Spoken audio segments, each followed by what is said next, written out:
I will be brutally honest. Ain't nothing but being brutally honest. Coming at you with another video.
What's up, everybody? Hey, let's welcome my special guest, man. It's been a long time. Let's welcome my guy, Larry Krueger, man. The guy with the pig and a pickle, the best barbecue in Northern California. I always get that in my head, man. It's good to see you, man. Man, thanks for having me. Great to be here. I know, man. It's been a minute, man, but I know you've been doing pretty well ever since you left the radio. But, man, dude, the draft has been kind of like an exciting week, huh? It was a real, and for me, it's like I spent a lot of time between, really, I start getting into the draft probably, I watch college football. I probably watch 6 or 7 games a week, right? And so like I watch 2 or 3 on a Saturday, and then I'll watch another 3 to 4 throughout the week at night, and I just speed through the commercials. And I just watch a lot of college football. And so I really start doing a lot of the gathering of who I like, really starting, September, late August, early September. And then I really I make sure I watch all the bowl games. I want to see, everybody's final shot. Why? Because to me, the bowl game tells you a lot about prospects, because you find out, did guys go home during the holidays and get fat, or did they stay working out? And so a lot of that tells you how a guy shows up to the bowl game and what he plays like matters to me. And then it's the All-Star circuit, man. And then it's the combine and the workouts and all that. And finally the draft, and then the undrafted market. And now here we're in the mini camp OTA phase. They'll hit the field on the 27th. I expect Brock Purdy's contract to be done on that day, and away they go. And the only question, I guess, for Niner fans is, are you in it or are you not in it? And several people have, Tim Kawakami is on record of saying they're not in it. I disagree. I think they're in it. I think the schedule is very favorable when you think about it. We're going to see it today. Yeah. Yeah. Like, I think out of all the schedules, we have the easiest schedule, but some people would say, well, we got rid of some of our veterans. So how do we make up from losing some of the guys? I mean, who did you lose, really? I mean, not much. That's what they would think. Who did they lose? Greenlaw. Let's go. They lost Greenlaw, but what did Greenlaw do last year? I mean, he didn't do anything last year. No, I mean, he's awesome. I mean, I'm not, and believe me, the last thing I would argue is that, the value of Dre Greenlaw. I mean, I pounded the table up and down. I yelled and screamed. I did everything I possibly could to try to hopefully influence that guy to stay and them to keep him. And yet, you know what, when he signed with Denver, I thought, well, you know what, in reality, this is probably the best move from the standpoint of, the Niners have a stated goal: younger, faster, cheaper, healthier, and he doesn't fit any of those things. So it's like, if you're gonna be real, then you're gonna go young. Then go young. And I would have loved to have seen them, be more active after the draft for the Eugene Asantes and the Chandler Martins of the world. Asante went to Miami. Martin went to Baltimore. Those are good linebackers that really, I think, could have helped the 49ers. But they got Nick Martin, and they feel pretty good about some of the guys they got. But I think they did enough in the draft where, because they have Purdy, and I think he's coming into his own. I think they are in it this year. I can't sit here on May 14th and be like, yeah, you know what? It's all about 2026. To me, you said it. They're gonna have an easy schedule, and they're gonna wind up winning double digits, and then they're gonna be in the playoffs, and we'll see. I mean, defense should be better under Saleh because Saleh he's getting the guys he's bringing in, so it should at least make it a lot better than last year. Because last year we had the worst run defense, which was 29th against the run, if I'm not mistaken. Yeah, I mean that, and you just said it right there, 29th in the NFL against the run. I mean, where the days of DJ Jones and just clogging the middle and being just totally taking away other teams' running games, man, they've dropped dramatically since then. And hopefully, Mikael Williams, what's the strength of his game? He's a great run defender. CJ West, strength of his game, man, he can throw guys away in the middle of the field and play the run. Alfred Collins is a massive human being. I would imagine. Hopefully he's healthy, and if he is, I think he's a force against the run. Even this Upton Stout is I think going to be a force against the run. The way he tackles off the slot. So I think he could be a really, really intriguing player. Oh yeah, he will. I mean, I feel like drafting those guys will definitely help improve the run defense. And I think that's the most important key because last year the opposing teams were able to run the ball effectively, but I don't think they're going to run the middle because you got guys like Collins, who's a big body. CJ West he showed pretty well in Indiana that he's a force. And then you look at Mikael Williams. He's a well-known run stopper. As far as pass rush, that's something he needs to work on, but it'll go in time, Well, we're going to find out. I mean, Mikael Williams, the people who like him think that one of the reasons he didn't have better sack numbers, that there's reasons for it. One, he played in a rotation at Georgia. He never really played more than 30% of the snaps. They also played him maybe because they had more athletes off the edge than they had big bodies inside. I'm not sure why, but they played him inside. He played inside a percentage of the plays. So, that's, a lot of people feel like if you take Mikael Williams, put him in the wide 9, line him up outside a lot on a line where there's a good chance that Bosa is going to command the double and he's going to get one-on-one. I think there's expectation that he could have 7 or 8 sacks. I mean, I don't think to me, that would be a cutoff. I would expect that something like 7 or 8 sacks, I think would be good from him. He looked good at the minicamp. I'll say that. And Chris Kasarik was coaching him up hard. All teams go with 5, usually, at least teams that run like a 4-3 like the Niners do, usually go with 10 D linemen, 5 tackles, 5 ends. I think the Niners' 5 ends will be Bosa, Mikael Williams, Yatir Gross-Matos, Sam Aquinu, and then my guess is it will be a battle for the last spot between Robert Beal, Alex Barrett, Jonathan Garvin, I guess to some degree, Sebastian Valdez, who's actually really intriguing. And don't forget this name either, Teron Jackson. The Niners last year signed Teron Jackson off the street in December. And it's funny, those moves in December they always fly beneath the radar. The year before, they signed Sam Aquinu this way. Like late in the year, like all of a sudden I looked up in like December 10th and like there's Sam Aquinu. It's like, where'd this guy come from? And the same thing last year with Teron Jackson. So they find this kid. Teron Jackson's a good player. He's only 26. My buddy Rick Mueller recruited him to Coastal Carolina, and he was a damn good player at Coastal Carolina. We're talking about 6'2", about 260. He's 26 years old. I think he's healthy. He knows the system. Remember that name. That's a major sleeper coming up for the Niners this summer. Teron Jackson. is going to be heard Oh from. yeah, I think he is going to be one of those guys because, like you just said, Sam Okawanu was somebody that was last year that nobody saw coming. I mean, yeah, if Cassera can coach the most out of these guys, then you can see Teron Jackson come into the play. But yeah, speaking of the draft, you look at the running back position.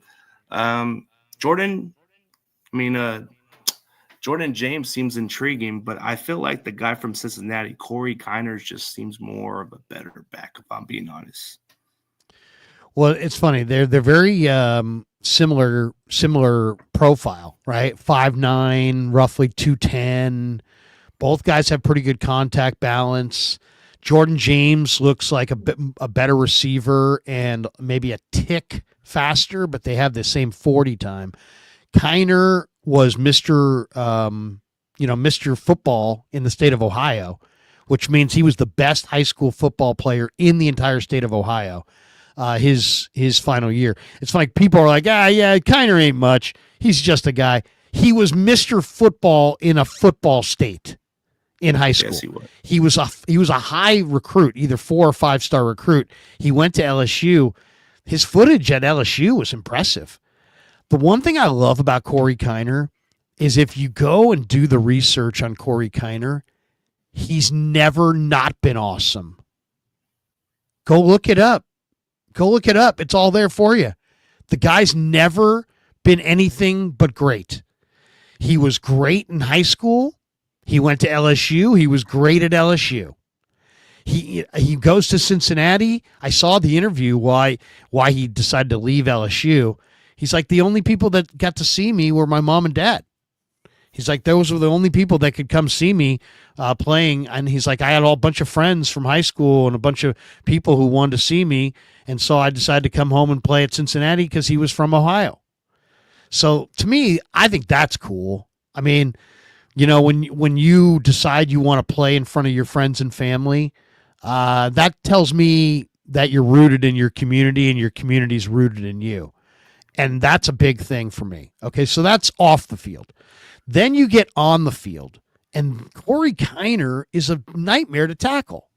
He's not. Yeah, he's not a fast guy.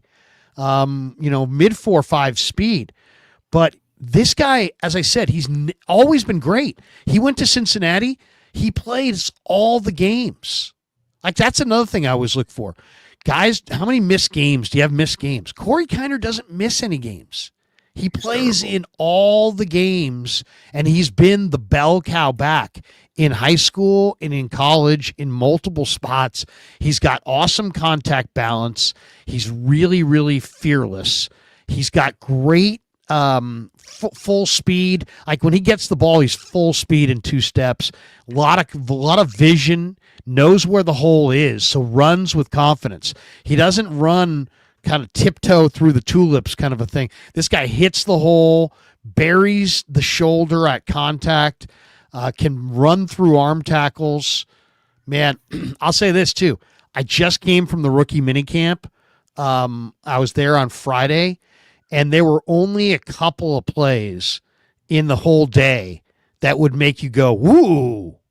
But one of them was Isaiah Nayer down the sideline with a reach out one-handed catch, or he brought it in with one hand. He caught it with 2, but it was on the dead run though. And the guy's 6'4", 220 with 4.4 speed, and it was pretty amazing. Yeah, it was pretty amazing. The second most awesome play of minicamp was Corey Kiner on a run down the middle that was just awesome. He spun off a guy, flipped his hips. Dude, he's going to be good. I'll say this. I think he's going to be if Corey Kiner's not good, this would be the first time in his career that he wasn't good. Yeah, he's going to compete for a huge roster spot. So it's like he can either be the 4th running back or potentially the number 3 running back. Well, whether to me it doesn't even really matter. I'll say this: I like the Niners' situation at back. I mean, you got McCaffrey, and according to Kubiak, he looks awesome. So to me, that is like the biggest and best news of the entire offseason, because the Niners need him to be awesome if they're going to have a shot to be what they want to be. So that's number one. That's first and foremost. So the fact that he's looking awesome is great. I'm not. I was in the camp that said get rid of Juszczyk, but the fact that he's back, so now you got a Pro Bowl fullback. Okay, you got Garendo, who now knows the offense, and I'd love to see what he can do as a receiver because he caught 15 of 16 balls. Then you drafted Jordan James, you signed Corey Kiner, you re-signed Patrick Taylor, and you still have Izzy Abanikanda. And here's the thing about Izzy. Nobody has said a damn word about Izzy. Izzy Abanikanda had 20 touchdowns in college. He's 5'10". He's 220 pounds. He's only 22. He's got 4.3 speed. He's kind of a physical dominator. So I'm the only guy who seems like has said anything about this guy. And I know they didn't put him on the field last year. But just based on what I know about Garendo and Patrick Taylor, Izzy Abanikanda is I think really intriguing. I mean, he'll be nothing, and they'll cut him, and maybe he's got some injury we don't know of. But I mean, you're talking about a good-sized running back with great speed who had a 20 touchdown season in the ACC and is not old. All I'm saying is watch out for Izzy. Yeah, he's another guy because he would fit into the system to what we run, and he's got the speed and all that. So I think it's because he hasn't been used quite much. Like when he was with the Jets, he was in a very tough spot because he wasn't getting much snaps. And then once he got cut, we picked him off waivers, and we weren't able to use him throughout the season. But I feel like this offseason we might get a chance to see more of this guy, even in the preseason. Maybe I'll do a video on this later today, kind of like back end of the roster sleepers. Oh, I like that. That's a good way to go with that, man.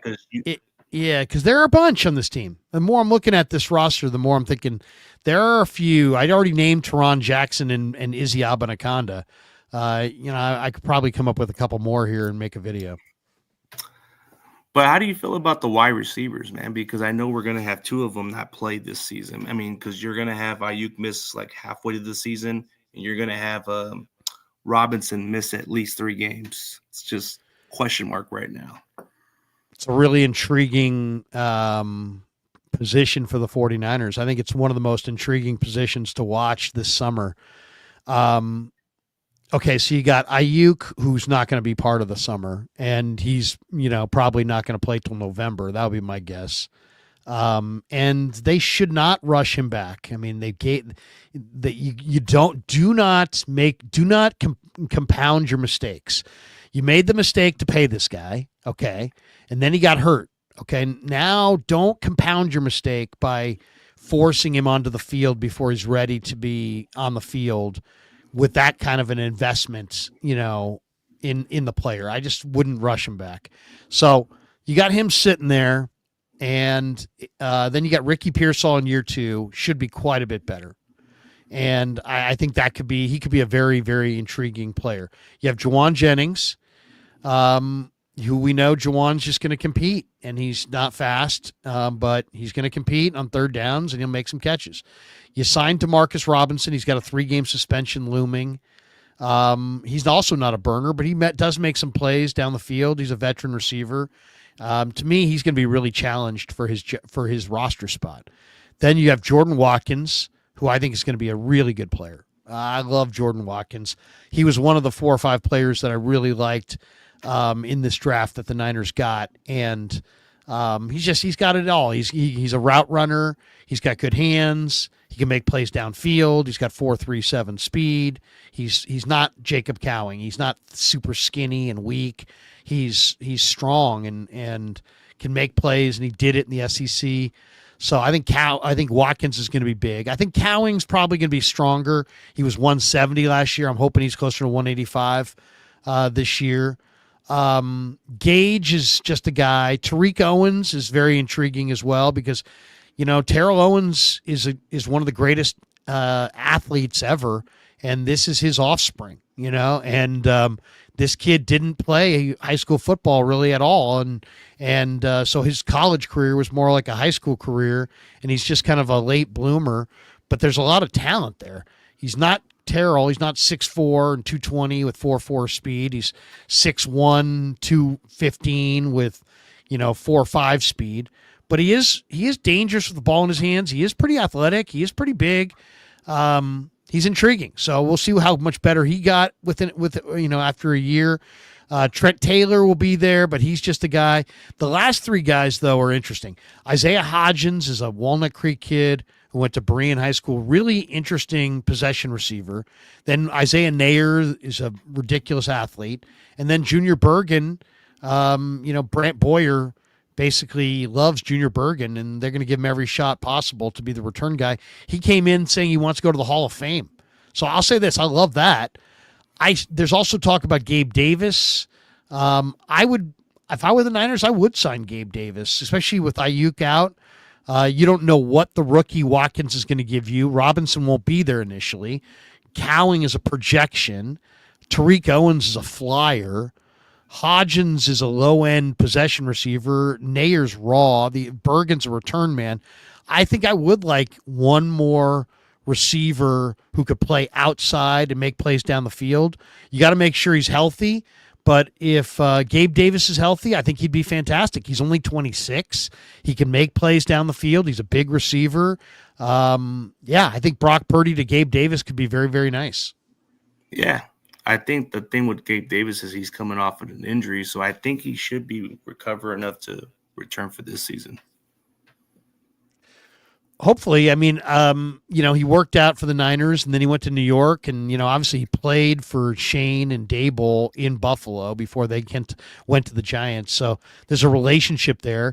Will he choose to play with a coach and a GM that he knows, or will he choose to play on a Niner team where, heck, if things go well, he could probably become, a highly coveted player in a year or two. I mean, Gabe Davis is a good receiver. He was good at Central Florida. He's good. He's been good throughout his NFL career. He's not a burner, but he is an outside receiver who can high point the football. He's a mid 4-5 guy, but he's field fast and he knows how to run routes. Yeah, and that's what you want out of that guy. And plus, he's a reliable target. It's just last year, it was what it was in Jacksonville. I think he just wasn't used the right way. Yeah, I mean, and it was Jacksonville, and, 1 year in the offense, who knows? I mean, Jacksonville also had, Brian Thomas, and they were probably more interested in getting Brian Thomas Jr. the ball than worried about Gabe Davis. But, yeah, it just didn't work out in Jacksonville. Wouldn't be the first time a player didn't work out in Jacksonville. Yeah. So how do you feel about the offensive line? Like, I know we didn't address the offensive line until like the late round and undrafted. Well, it's interesting. It's obviously better than, it's a line that's better than what the fans think and worse than what Forster and the Niners think. So it's somewhere in between. They didn't find a tackle in the draft, but then they signed DJ Humphries, Andre Dillard, and Nicholas Petit-Frere. So I kind of like the fact that they signed those three veterans. Of the three veterans, I probably like Dillard the most. He was the former first-round pick. Humphries also was a first-round pick, but he's coming off an injury year. Humphries has a great body for the game, but I just don't know what kind of player he's going to be. Petit-Frere has got a good frame, long arms. He just has no functional anchoring ability, and you can just bull rush Petit-Frere. There's not a lot of power. He doesn't play with any power, any anchor. So he's not, I don't know that what Petit-Frere looks good, and he went to Ohio State. He's got long arms, and he's athletic, and he can move. He's got some good highlight reel plays. But, an offensive tackle that you can just bull rush into the lap of the quarterback with consistency is not what you're looking for. And to me, his play strength is beneath NFL standards. And he gave up a ton of sacks last year. So I would say it's probably more of a battle between Humphries and Dillard. I'll say this. I liked what I saw from Dillard in Green Bay.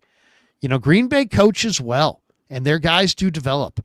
And it looked like Dillard might have gotten a little bit more coaching after being, after his stint in Green Bay, and maybe getting him now is not the worst pickup. That I'm interested to see what Andre Dillard looks like. He's got exactly what you're looking for as far as size and strength and speed. 6'5", 315 pounds. He really can run. I mean, we're talking about a very mobile 6'5", 315-pound guy. Once upon a time, somebody thought this guy was good enough to go in the first round. And a lot of times, one of the reasons the Niners don't go O-line in the first round, and I'm kind of a believer that that's generally a good idea, is that it takes offensive linemen a long time before they're good. Like, the offensive line is a technique-rich position almost more than any other. And it takes coaching. And that's why guys stick around a long time. And that's why it's rookie teams keep drafting rookie offensive linemen in the first round. Then they feel obligated to pay them or to play them, I should say, because they took them early. And then they struggle. And it's like this recurring pattern. Then you're back in the high in the first round, and you're needing more offensive linemen, and you draft them and then you play them. So it just takes development. My point is, Andre Dillard right now might be getting ready to play his best football. We're not talking about an old player. He's 29, and he was really raw and talented coming out of the draft. So I really like that pickup. And as far as the inside guys, two of the guys that really opened my eyes at the minicamp were Connor Colby and Drew Moss. Drew Moss from Colorado State is pretty good. I mean, he is a pretty good player. I would not be surprised if Drew Moss or Connor Colby, in fact, I'll say it right now, Drew Moss or Connor Colby will start at guard for the 49ers this year. It wouldn't be a shocker because it's open for that spot, for the guard spot, because I don't know, Ben Barch is kind of like we only saw maybe a couple game samples before he got injured, and then you saw Burford kind of like play different spots here and there.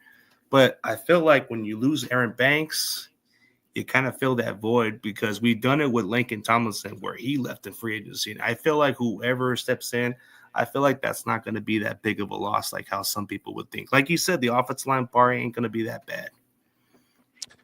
Well, I'll say this. I mean, I'd love to see Burford, take that next step and really take the job. Why? Because, I mean, he's got the perfect body for the game.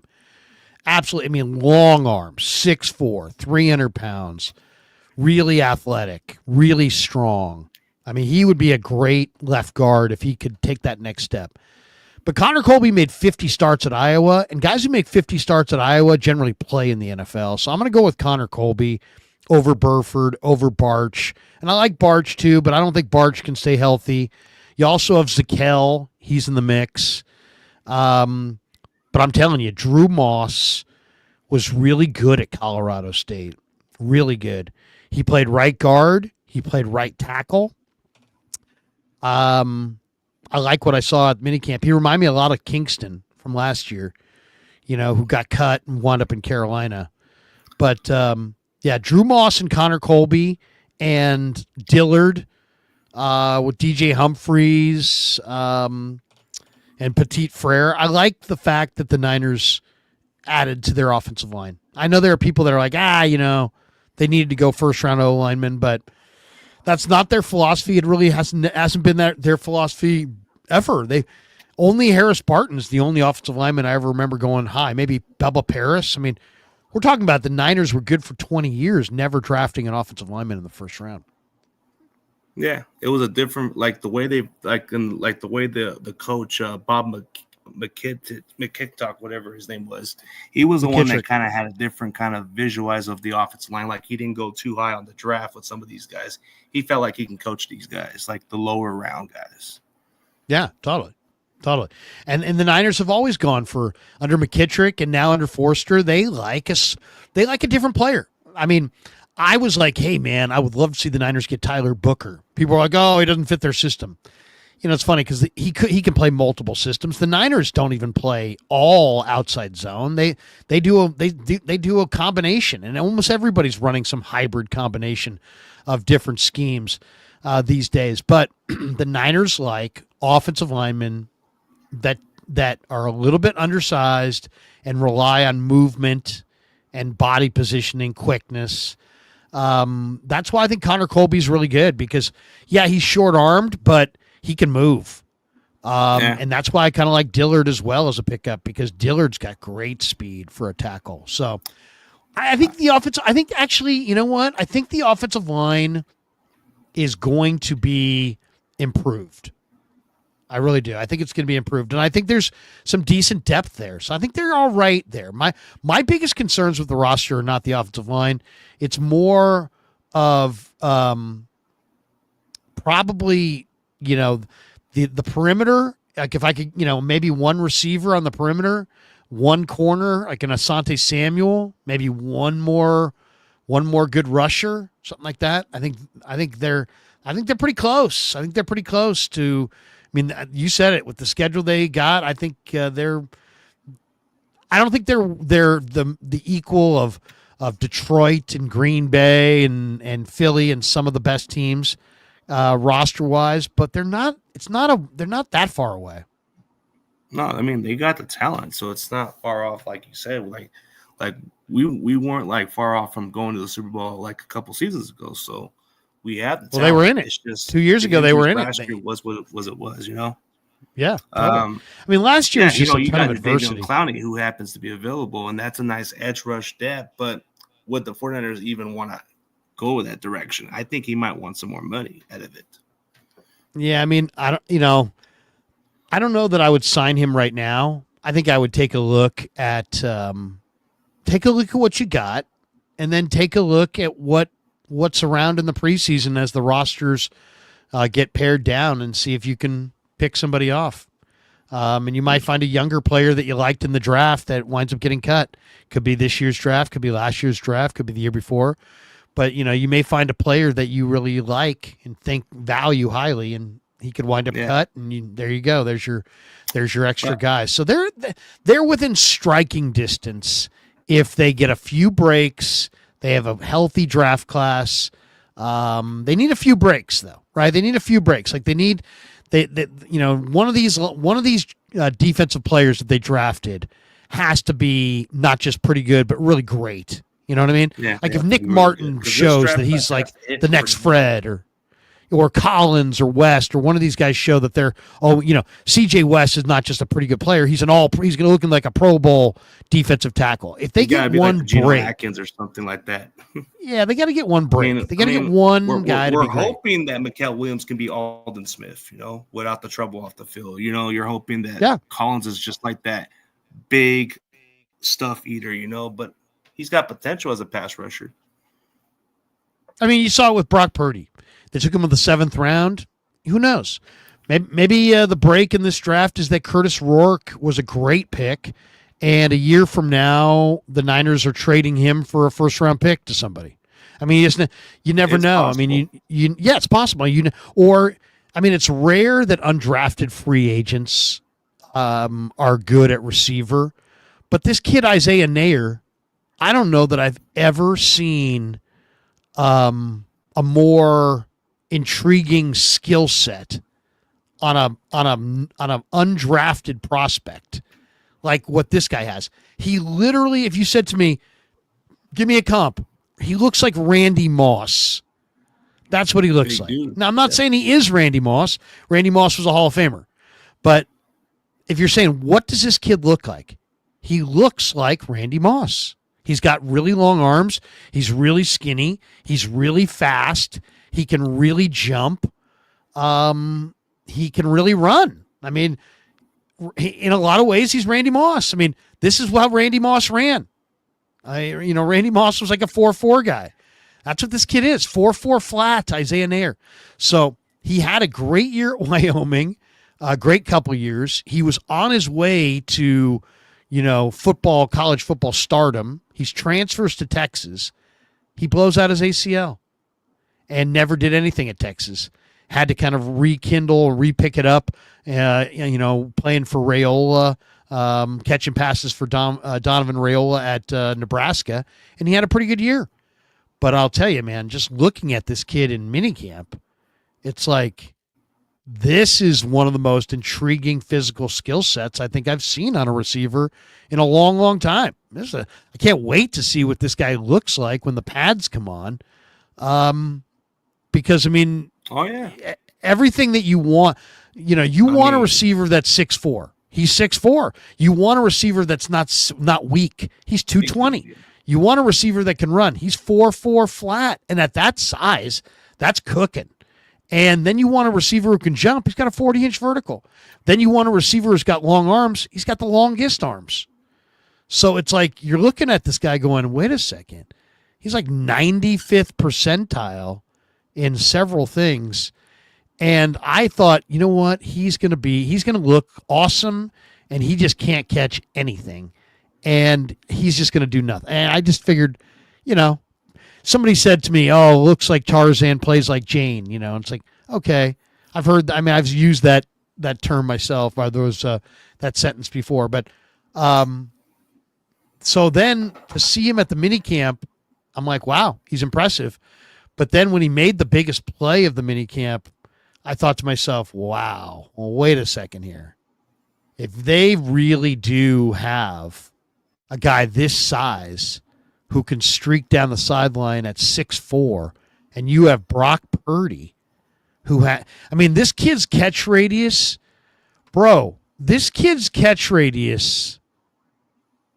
is one of the biggest I've ever seen. And Brock Purdy's accuracy is really, really one of his greatest traits. So put together Brock Purdy's accuracy with this kid's catch radius, and it's like the opposite of shooting baskets at the fair. Remember you got to shoot baskets at the fair to win your girlfriend something, and it's like the basket, like Steph Curry couldn't make it. The ball just barely goes through the basket, right? It's like it's like, well, it's the same thing. I mean, it's now make that basket 10 times wider. You could, and that's what it's going to be like, Purdy to Nair. I'm just really intrigued. If the guy was like super soft or something, I don't think he is. I think his he got hurt in high school, was under recruited, was headed to the FCS. Wyoming in the 11th hour gave him a scholarship. It was the only FBS offer he had. He goes there and has 2 good years, and then suddenly he's in the transfer portal, and everybody wanted him. Georgia, Bama, everybody, Texas, and he decides he's going to Texas. ACL blowout, totally derailed. Has to then Isaiah Bond transfers from Bama to Texas for his senior year. So now Nair's got to leave if he wants to play, because Texas has got Golden, and now they've got Bond, and it's just like he had to leave. So he goes to Nebraska, and he had a good year for Nebraska. So, let's see it, man. I'm intrigued. I'll say this about the 49ers.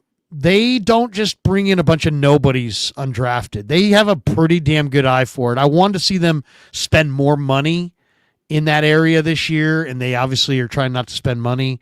So they're dialing it back. I thought that was a stupid decision, but I really think it's a stupid decision just from the standpoint they really unearthed some fantastic talent in the undrafted market. So, but watch for that kid, Isaiah Nair.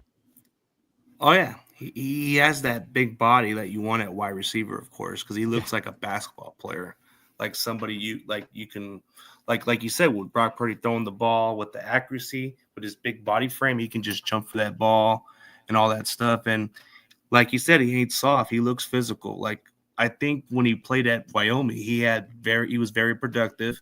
But going to Texas was the unfortunate injury that happened to him. But going to Nebraska, I think he showcased that he can play. So I think he may be the surprise guy that makes the team, because I think we need that actual receiver that can give us the separation, give us that contested catches guy, and maybe he can develop into that guy. And like within next year or something. But I think he might sneak into the roster based by the fact we can use him in the red zone or something like that. Well, it's going to be, I'll say this, it's going to be a battle royale. Let's say the Niners keep 6 receivers and Ayuk is on the, let's say, PUP. So you go Pearsall, Jennings, Watkins, probably Cowing. And so how do you feel about Juwan Jennings' situation? He's entering a contract year. I know that there's. And then you have DeMarcus Robinson, you have Nair, you got Bergen, you got Hodgins. Yeah, I mean I would say they're gonna go 6 receivers and hopefully Nair. If Nair makes it, that would be incredible. But that he's gonna have to beat out. Maybe it may come down to the killer return guy, Junior Bergen, or the huge upside, vertical big man receiver in Isaiah Nair. Should be fun to watch this summer. Yeah, for sure. But how do you feel about Juwan Jennings' situation? Because I know he's entering a contract here. He's kind of proven to be a really good receiver, but I think his price value is going to go up more. Well, I mean, I'm willing to pay him more. I mean, he's a leader. He's a tough guy. He's one of the, he's a really good player. All the guy does is produce. But I'm not in a rush to do it. Let's see what he looks like. Let's see how his body ages. If he has another really good year this year, then I think you got to take care of him. I still would try to get it done. I wouldn't let it. If I want to retain the player, I definitely wouldn't wait until free agency. Because if you're, I think free agency has shown us contract for multi-years. Somebody's going to pay him. But, he's also a guy who didn't run fast, who is now approaching his 30th birthday. So it's like, no, I guess he's 27 right now.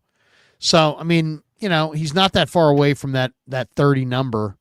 And he's going to want more money, but he also seems like he likes being a 49er. He's a very valuable guy in the locker room. He's a tough guy.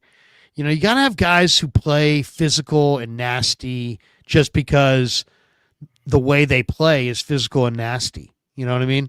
And that's what Juwan Jennings is. He plays super hard. He's super tough. So he's a great example for other players for sure. Yeah, for sure. I hope they sign him, but you can't break the bank to sign him.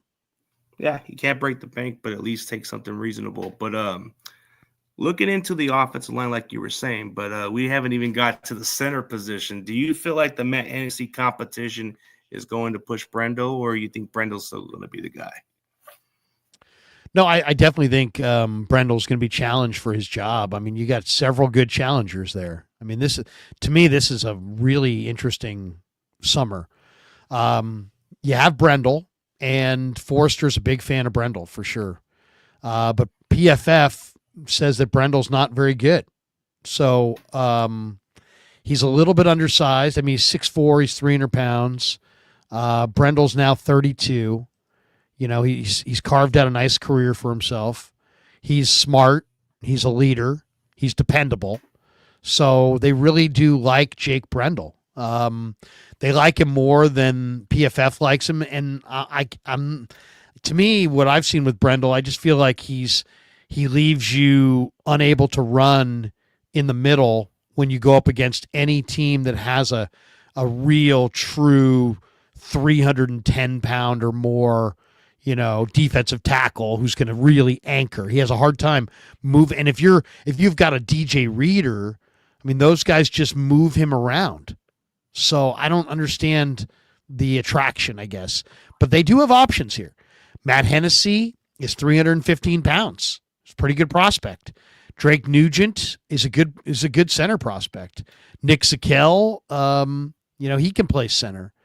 And they had a guy named Marcus Ware from Montana State. He was at the rookie minicamp trying out. I don't know if they'll sign him or not, but I thought he looked pretty good. If I were the Niners, I would sign Marcus Ware, Montana State right tackle, who you could plug in and play, put into that competition at center.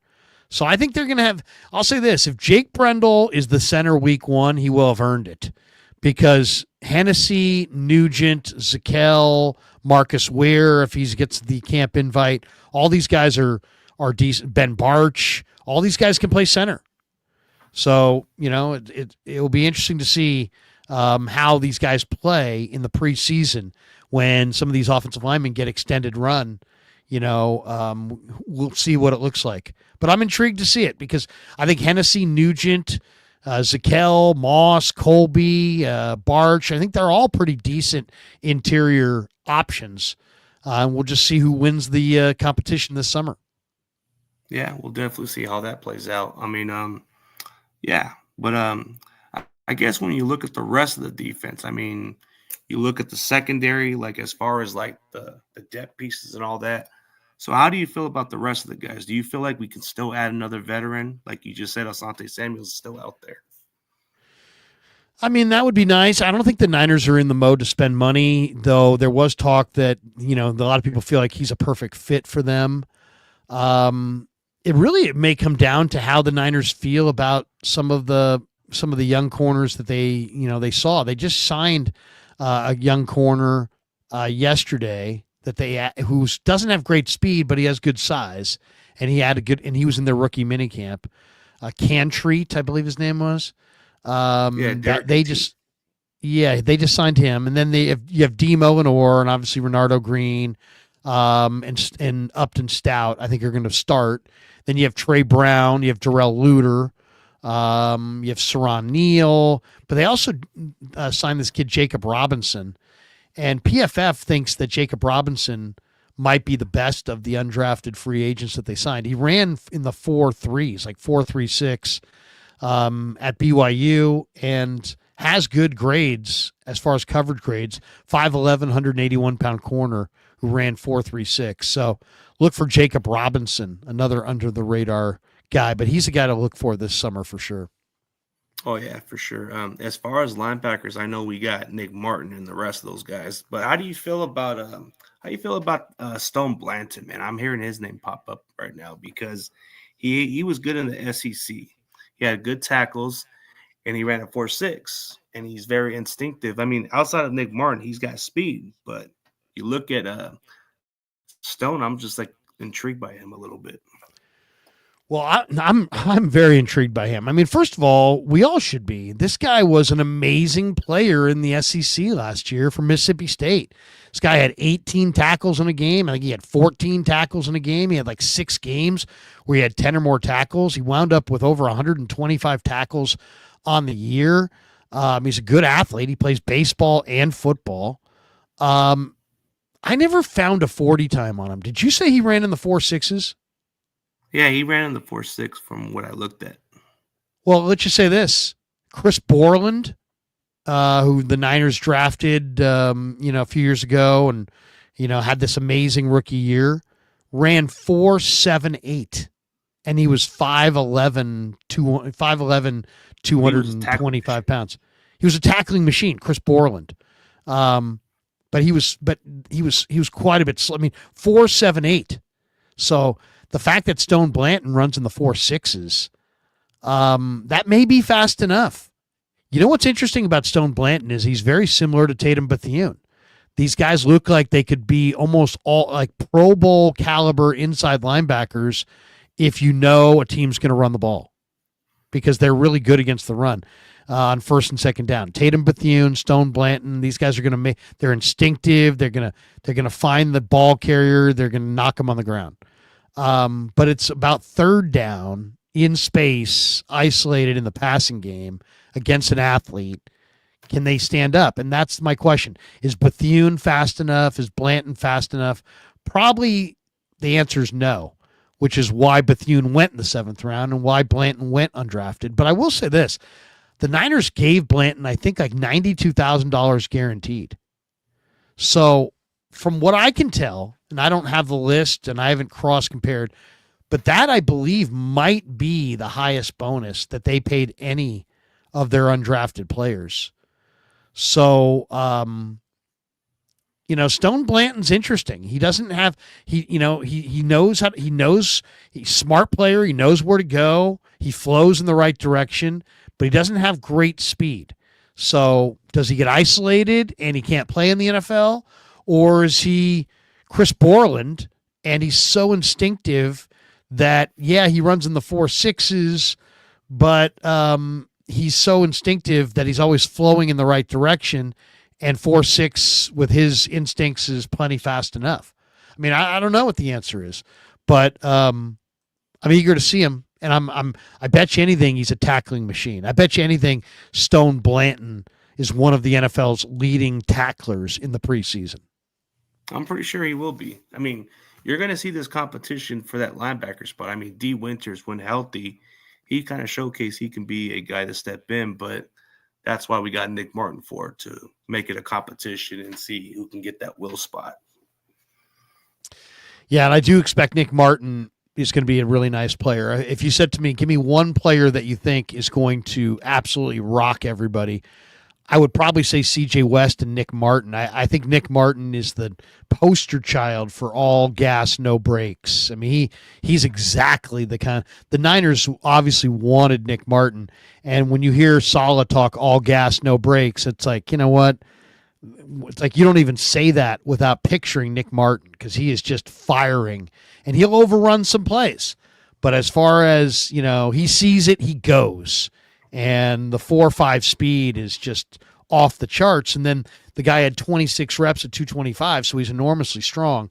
So you got this guy running around out there who's instinctive, super fast, and super strong.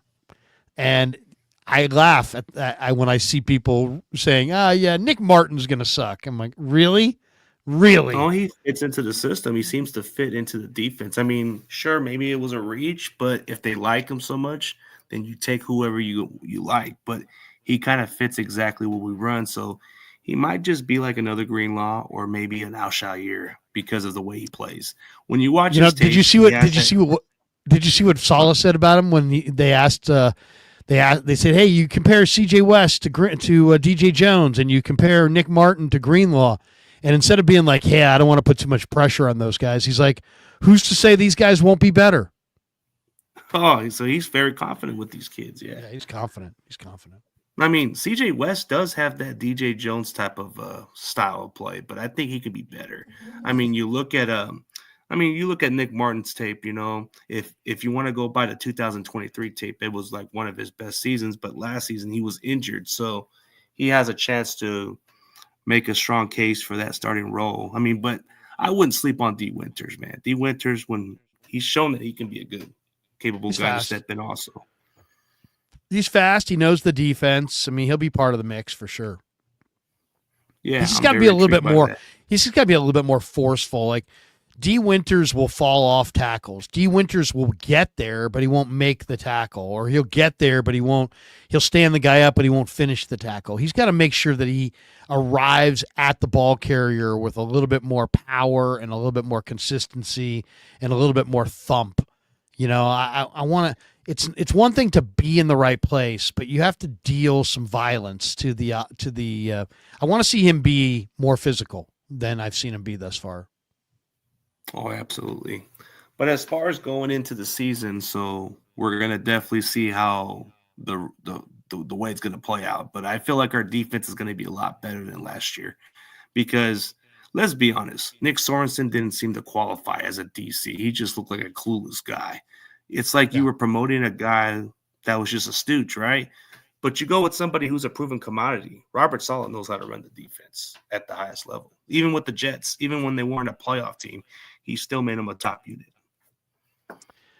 And it's weird. I mean, Sorensen, it's not Sorensen's fault that they made some bad personnel decisions. I mean, they said goodbye to Samuel Womack, and they brought in Yadam, but they said goodbye to Womack? Why?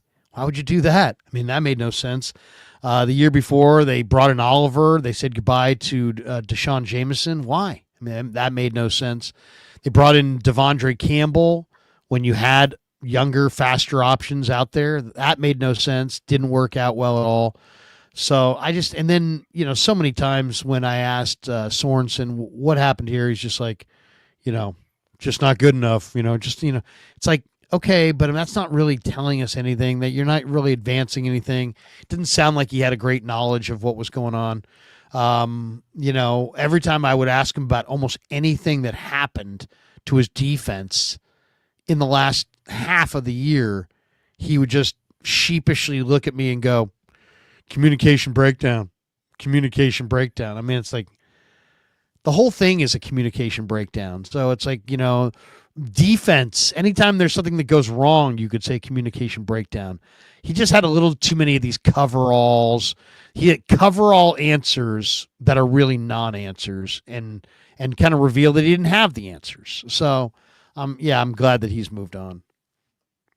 Yeah. I mean, that's what it seemed like. I mean, he was more of a position coach, if I'm being honest. But as a special teams coach, now he's on the Cowboys special teams, so that's their problem now. Yeah, I mean, good luck to him. I mean, I'm not saying Nick's a bad guy or anything. I just didn't think he, I don't think he seemed like a likable person from what he seems like a cool guy that guys like, but he didn't seem like. I mean, football coaches have to have an edge. The best football coaches have an edge to them. I didn't see that edge. I see that edge with Brant Boyer. Oh my God, he has got an edge to him for sure. You gotta have. He's got that player-related mentality. If you're a defensive coach or if you're a special teams coach, you gotta have an edge. If you want to be, if you're an offensive coach and you're cerebral and whatnot, no, that's all right. But I mean, you got to have kind of an angry edge, I think, if you're going to coach football, to just get the players' attention and to get the most out of them. Yeah, absolutely, man. But yeah, man, we've been breaking down pretty well, man. I definitely appreciate your time, bro. I know you got a lot going on, bro. But for maybe down the road, we can definitely do another collab. But I know you got a busy schedule. But yeah, dude, it's been fun. But man, thank you for coming on the show, man. Yeah, man. Anytime. Appreciate you inviting me, and always. I have a hard time scheduling some of these things. I like to do a few of them, and appreciate you reaching out. We'll do it again. Oh yeah, for sure, man. And for everybody else, man, tell them where they can find your social media platform, and let's promote your Pig in a Pickle, man. Yeah, well, of course, the Krug Show brought to you by Pig in a Pickle, the best barbecue in Northern California. Check them out. They're in Emeryville. They're in Corte Madera. They're open 7 days a week from 11 a.m. till 8 p.m. or until they run out, and they do run out. So get there early. Get some brisket chili. Tell them the Krug sent you. So thanks to Pig in a Pickle for being the title sponsor of the Krug Show. Yeah, like and subscribe over at the Krug Show. Closing in, I think, on like 57 or 58,000 subs. Having a lot of fun. I work on the channel with my son. My oldest son is kind of like my boss / producer / everything, and he really helps me quite a bit, Kev, and I love him, and I thank him so much for helping me. And then I just want to say, I love the Niners and love Niner fans. So, big Niner fan. Grew up in the Sunset District, rooting for the Niners, and loving doing the channel. I love being on the radio for all these years, and I'm still on KMBR. I'll be on KMBR tonight at 6:00 for Niners Nightly tonight and tomorrow night. So I'm doing that, and I'll do that 5 days a week once the football season rolls around. So you can hear me on the radio from 6 to 7 every night. But yeah, check out the Krug Show. We're always doing content, putting out new videos and new live streams. And I'll be on tonight after the Warriors. I think the Warriors are going down tonight, but I think after for the carnage, for the post game carnage, join me on the Krug Show tonight. I'm looking forward to that. Yeah, well, get ready for that because it seems like it's going to for sure happen. But yeah, loving talking Bay Area sports. It's mostly Niners, but I'm a big Giants fan, big Warriors fan, and I love to talk about my teams. So yeah. Anyway, man, thanks for having me on, and anytime, man, just let me know. Oh yeah, for sure, man.